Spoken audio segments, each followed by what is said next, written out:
फिर बढ़ा पेट्रोल और डीजल का भाव। पेट्रोल 80 पैसे और डीजल में 70 पैसे फी लीटर का इजाफा।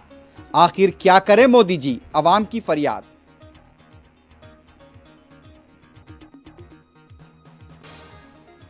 ट्रेड यूनियन तंजीमों के बंद का आज दूसरा दिन। बैंक्स, ट्रांसपोर्ट और रेलवे खिदमात के मुतासर रहने का इम्कान।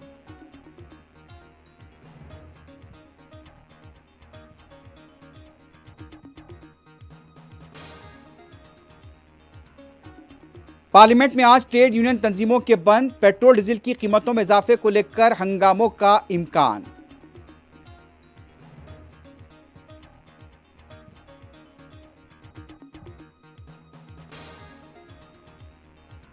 मुल्क में आज कोविड के 1259 नए केसेस, 35 अमवात की तस्दीक।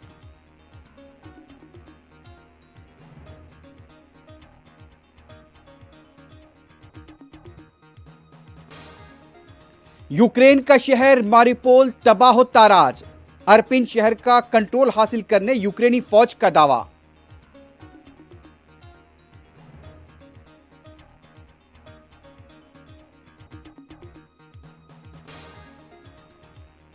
व्लादिमीर पुतिन के खिलाफ किए गए रिमार्क अखलाकी गम और गुस्से की वजह थे।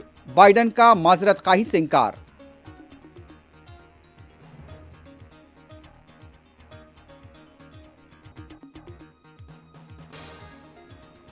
इमरान खान ने पाकिस्तान को दिवालिया बना दिया, शहबाज शरीफ का इल्जाम।